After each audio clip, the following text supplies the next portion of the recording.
Hi everyone and welcome back to Landlord Life Stories. I'm Katie from NGU Home Lettings and today we are here with Mr. Tom Sohn. Tom is a property investor, so he buys properties and he also has his own podcast and owns a couple of letting agents. So we've known Tom for it'll be coming up a year now, Tom, is that right? Back end of last year and done a couple of courses together. So Tom, over to you. So if you just want to let us know a little bit about your journey and how you started as a landlord. Yeah. Well, do you know what? I've been a letting agent and an estate agent for 20 odd years now. And I've always found properties for clients to invest in. I've been doing that. I've done it thousands of times, but never actually invested myself. And then probably about 2 years ago, something like that, not long ago, but 2 years ago, I decided, right, enough's enough. I'm going to invest for myself. That's it. Then I became nervous. All of a sudden, I was scared of investing for myself, even though I've invested tons of money for investor clients successfully. Now I'm doing it for myself. So, I was thinking, right, this is going to be the property that falls down, that goes wrong, that's going to cost me all my money. Yeah. Never had a disaster before, but this was going to be the one. That's it. So anyway, I bought my first property, which was just a flip. And that was, about 2 years, just under 2 years ago. And it was a big 3-bedroom house. I raised the finance through an investor who basically just lent me the money for a 10% interest.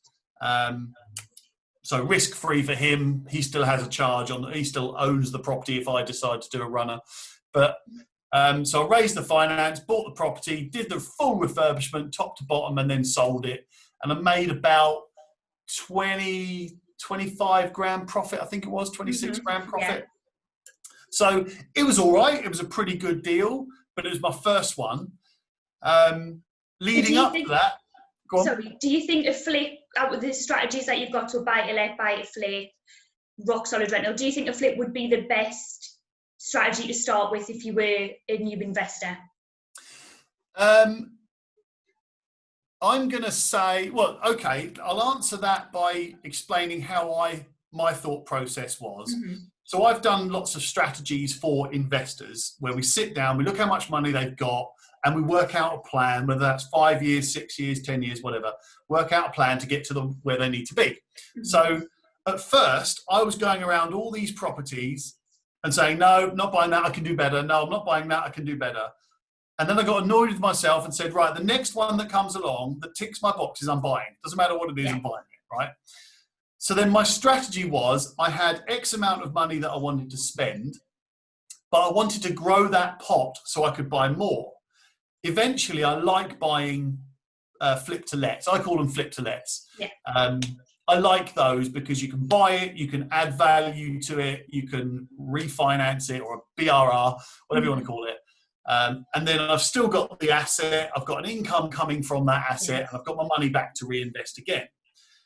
That is a slower way of doing things, but I like that because it's safe. Right. So I was trying to think to myself at that point, first things first, let's grow my own pot of money. So I did some flips. I did some where I sourced a couple of properties as well. So I just grew my little cash pot. And then the second property, I now had a better cash pot. I still had to raise finance. So I borrowed the money again so I could buy, refurbish, refinance. The second property I bought was a keeper. So bought it, did a refurb, remortgaged it, and it was rented out. So that one's a good one. That was a 2-bedroom house, which I love. That's one of those houses that if I wanted a 2-bed house, I'd live in myself. Learned loads I made a couple of mistakes on it, learned loads from it. As you do, yeah. I think you've got to.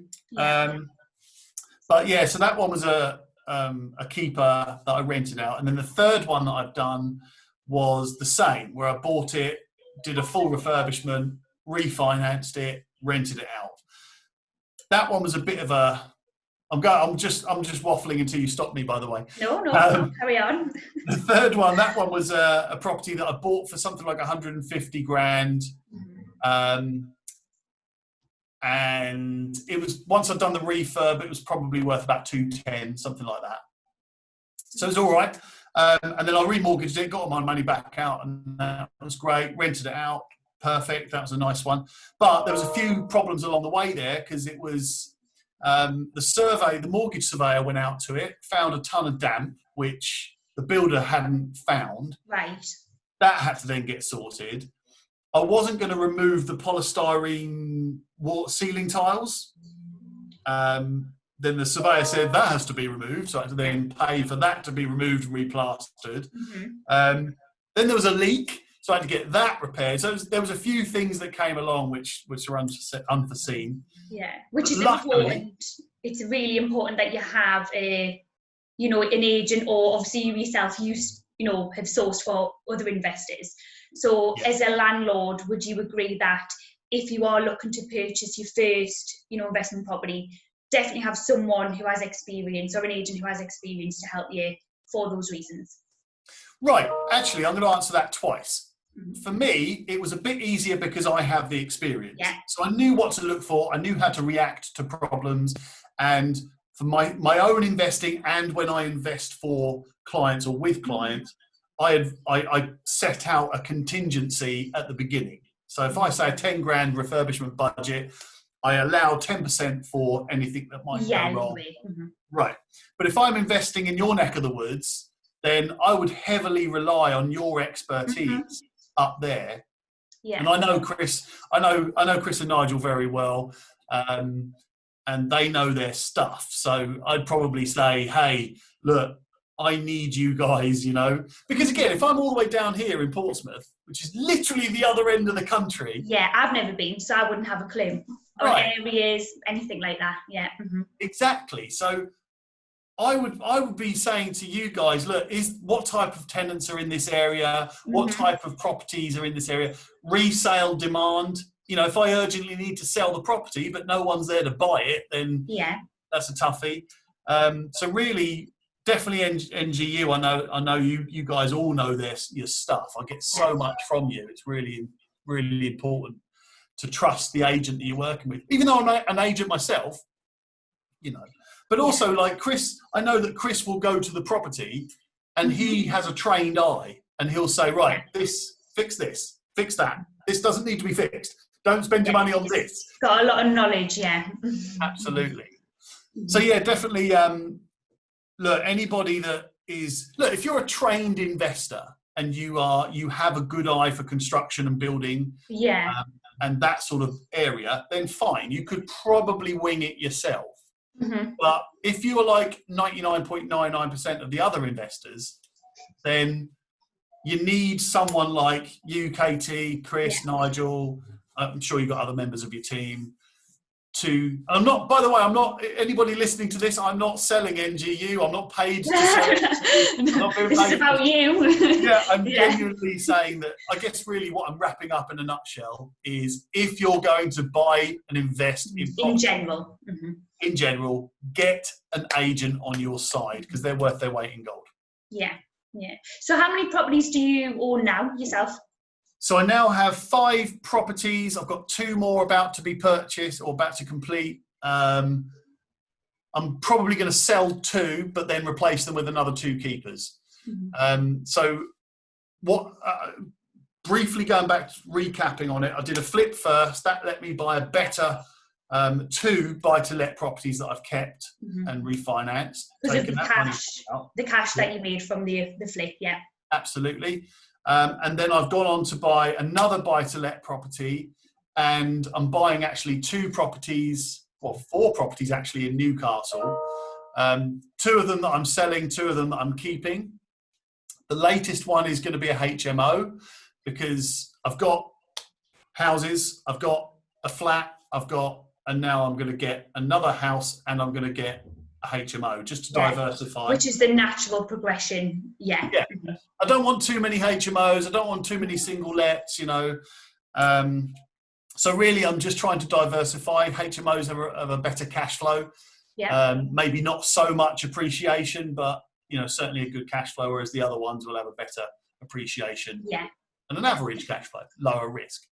Yeah, of course. So yeah, I've got 5 now. That's soon to be 7, and then back down to 5. But now I've got better funds because I've been saving every single penny. I've been using every single penny, and I have another strategy as well, which I won't go into now. But my strategy is pretty built up over the last 20 years of everybody else's mistakes and everybody else's experience. So my strategy is perfect now. Brilliant. No, that's excellent. That's really good. And is your podcast, is that to do with property as well, I'm guessing? Yeah, so it's called The Anonymous Landlord. And it's doing pretty well, actually. And there seems to be quite a lot of people listening to it, which is weird. Hey, it's just me waffling on about stuff. But it's about property investment. It's about landlording. It's about business. But it's a bit more than that, in that it's a lot to do with actual strategy that normally you'd go and pay, I don't know, people like Samuel Leeds and Progressive and Alan Curry and all those people you pay thousands of pounds for these strategies. But my point is, well, there are no secrets here. We're all governed by the same property laws. It's still bricks and mortar. It's still mortgage finance. It's still sales and lettings. So they're the same rules. So there's no secrets. So I decided to give away all those strategies and insights and advice for free. Just for my own enjoyment, if I'm honest with you, Katie. I loved it. It's great fun. It's a big part of your life. Why not? Yeah, it's just good fun, right? And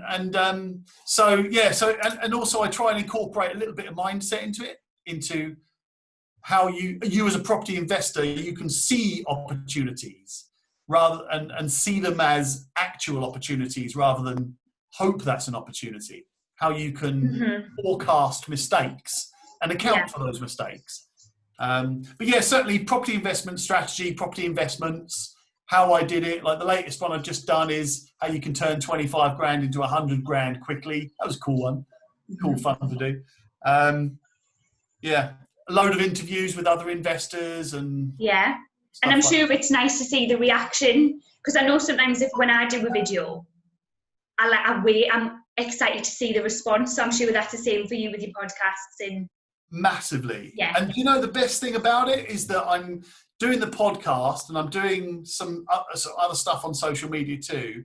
And now I'm speaking to more property investors, more landlords, business owners, and other experts in strategy and finance and construction and surveying, speaking to more people in those areas than ever in my life before combined.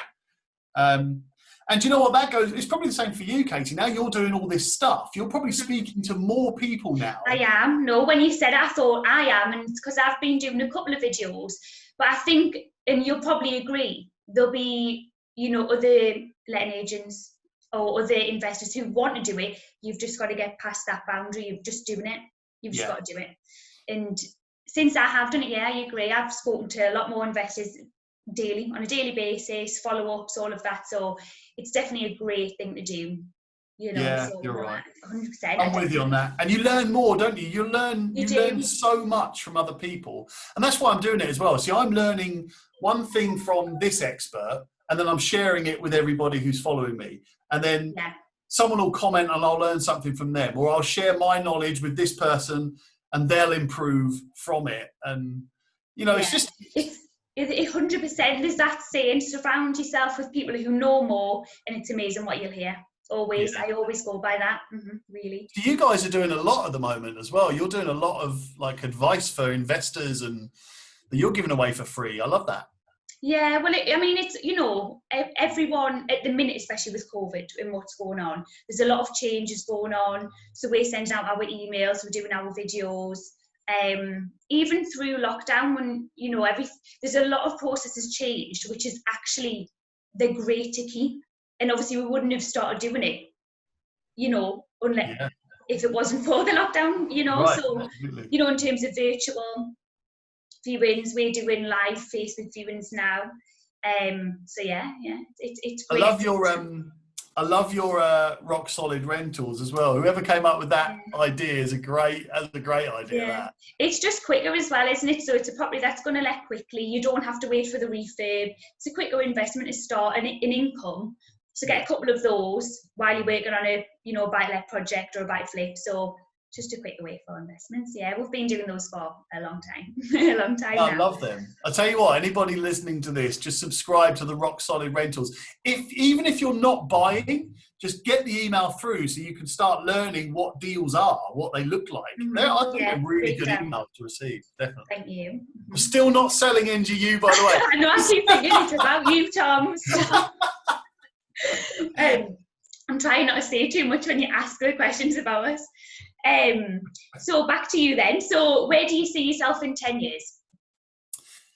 So on the property front, I'm going to carry on. Look, overall, in a 10-year period, it's actually a 5-year period, my magic number is 30 properties owned. Mm-hmm. Now, do you know what? Actually, I'm going to plug an episode on my podcast for that, because I've done a podcast all about my magic number of 30 properties and why it's 30 properties. Yeah. I'll go into quite a lot of analysis on it, too much for this interview, but really what I've done is identified how much money I want to actually earn as an income. Mm-hmm. And I've figured out that the magic number is 30 properties, because that gives me the income that I want to achieve from property on a monthly basis. So from property, in 5 years' time, I'm going to have 30 properties, which hopefully by default, in 10 years' time, I'll have 60. But 30 is my first phase 1 number. For my letting agency, I want to expand into, in 10 years' time, I want to have 5 letting agents covering, it's about a 20-mile radius, 25-mile radius around the Portsmouth area. I want to carry on with the podcast. I want to hit 1 million downloads. And that sounds really crazy. But what are you on now? So I currently get about 120 a day at the moment. So it's going all right. Is that on Spotify or? So on Apple, Spotify, all the platforms, every single one, Amazon, Google, whichever platform, because some people have their own podcast app, like Podbean and anyway, all of those. Yeah. So for the podcast, I want to have 1 million downloads, which I'm sure I'll hit. For the property, I want to hit 30 properties minimum. For the letting agent, I want 5 letting agents covering 1,000 properties across the Portsmouth area. Mm-hmm. And what I'd love to have, so my whole philosophy, again, with the podcast, with the way I do things, with me as a landlord, me as a businessman, is I'm a big believer in this whole anonymous landlord philosophy. So if you're asking me how do I see myself in 10 years' time, I don't want to be doing anything. I want to... I was going to say, do you think you'll retire early or? Retire, no, but not have to do anything, yes. And I'll give you an example, right? So inevitably, I'm going to carry on buying up in your area, right? Mm-hmm. I like the area, I like the properties, I like the returns, etc. So if I've got, say, 10 properties up in Newcastle, I would want you to manage those. I would have the relationship between you and I systemized. So you know what boundaries you have so that I don't ever have to get involved. And you and your team know what you can look after on my behalf. Mm-hmm. And I'm not going to say, hey, you got a boiler fixed for £60 and I didn't want you to. No, not interested in that. So that's the whole point that's part of the anonymous landlord thing, right? Mm-hmm. To have everything systemized, everything managed, everything delegated, everything automated. Yeah. So that I don't have to do anything other than just get notified when my money's in the bank.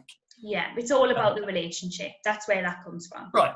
Yeah. And that goes so far as to be letting agent. They manage that aspect. And then you've got construction or contractors. They manage that bit. Then you've got property sources. They manage that bit.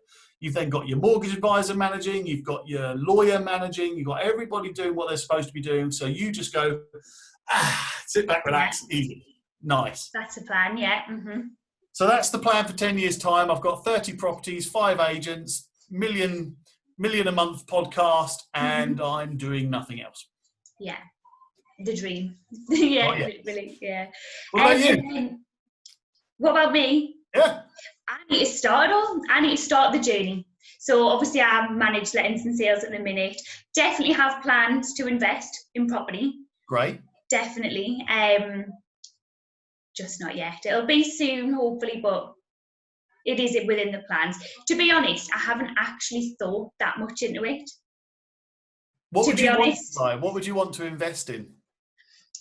So I mean, the reason I asked about the flip, so I'd want to have probably a couple of rock solids, buy to let, and I'd probably do it in the same order as you. So I'd probably do the flip to get that initial capital, get the money up front as well, and then just do the buy to let. So I'd want to have a portfolio, nothing huge. Yeah. Maybe 3 to 5 properties. I'm not looking to have a massive portfolio, to be honest. But I definitely want a few properties that I can let out. That's the plan. So far. Great. Yeah, go for it. Because you could start off with a flip, and if you had an investment partner that I found, and by the way, finding an investor is so easy.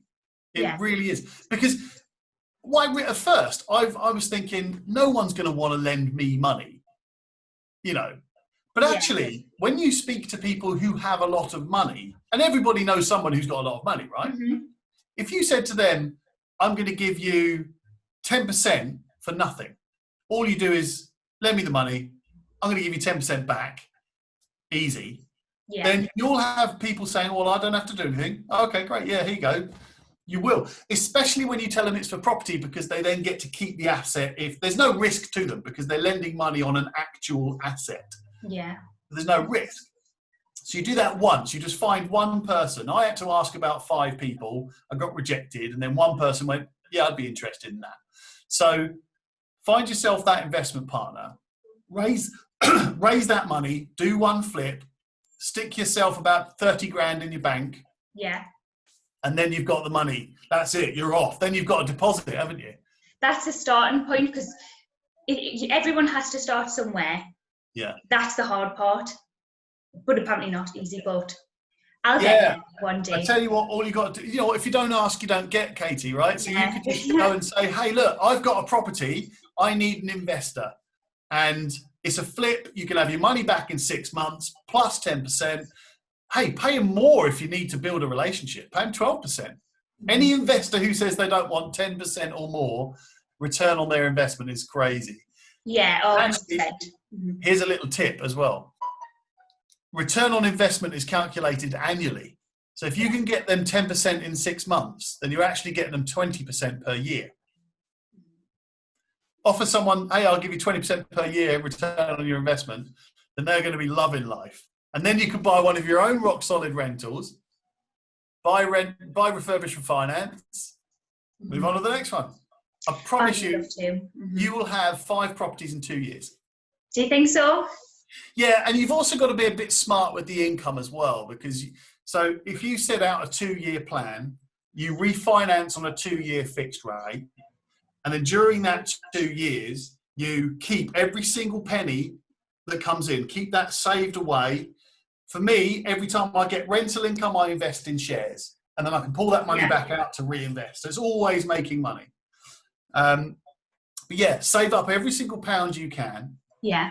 And you've got a big pot of money from your rent income. You then, in 2 years' time, you refinance, so you can pull another load of cash out of your property, and then you move on to buy. So rather than just buying one, you've probably got enough to buy 2. Mm-hmm. 2 years. I'll do that. Yeah, and then we'll have another catch-up interview in 2 years' time and see where I'm at. Maybe I'll interview you, huh? Yeah, perfect. I'll come on your podcast. Yeah, that'd be good. Yeah. Do you know what? You probably could. It would be good to get some insight into properties in your area, because you cover pretty much the whole of the northeast. Yeah. Yeah. Yeah, very top of Northumberland, all the way down to Loftus. See, Northumberland is somewhere I've got my eye on as well. Yeah. Yeah, no, definitely. I mean, we do, obviously, as you may all know, we do the postcode data analysis every month. But no, definitely, I'd be interested in sharing more details with you. That'd be good fun, yeah. Yeah, but this interview is about you, Tom. It is, isn't it? It is. But no, finally, what is the best bit of advice? I know you've gave a lot of advice over the whole interview, but for a new landlord starting out fresh, what would be the best bit of advice that you would give? It can be personal. You can go deep as you want with this, personal or... I'm going to give 2 bits of advice, if you don't mind. Yeah, no. First of all, I would say calculate the yield before you even book a viewing. Yeah. And by that, I mean, it's so easy to go into a property and get a bit swept up in your imagination. So you'll go into a place and you think, oh, I could do this, I could do that. We'll change this for that and we'll make this right. But before you book a viewing, you need to work out what your yield is going to be after the job is done.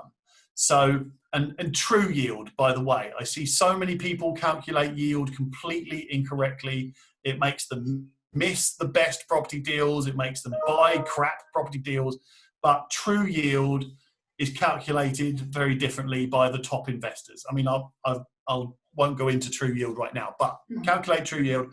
And then if it ticks the boxes mathematically, then go and view the property and use your imagination. But the second bit of advice is probably the best bit of advice I ever got in property. And it is, and I quote, it's just a pile of bricks. There's another pile of bricks down the road. Yeah. Now, by that, I mean, the Mr. first time when that's mine. I'm going to coin that. Every time I was viewing properties to invest in for myself, I was getting myself a bit worked up and panicky because I was thinking, I have to act quickly, but I don't know if this is the best deal. I think I can do better. I'm worried this is going to fail. I'm worried I'm going to mess this up and I'm going to, lose all my money and all this sort of stuff. Mm-hmm. There was one particular property which was I'd offered on. I'd had an offer accepted, but then it was getting a bit messy with the seller. Some other stuff was coming out that the seller hadn't disclosed, and I was really trying and panicking to try and get this deal through. I ended up being a bit flexible with it and saying, oh, don't worry about it. All right, I just want to get the deal done now. Mm-hmm. I spoke to one of my developers, one of my clients, actually, is he a client? I guess it doesn't matter. I spoke to a guy who I'd been working with for a number of years, a veteran developer. Mm-hmm. And I said to him, I'm really trying to get this deal through. These are the worries. I'm having this argument with the seller. They're not accepting this. They're demanding that. And he said to me, Tom, what are you talking about? And I said, I just want to get the deal done because it's a great deal. And he said, Tom, it's just a pile of bricks. There's another pile of bricks down the road. Tell him to cough and buy the pile of bricks down the road.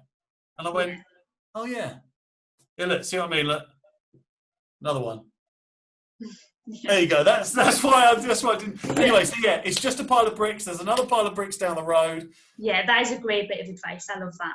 Don't get too swept into it. Don't miss your opportunity, because your opportunity is, this is the yield, the return on investment I want.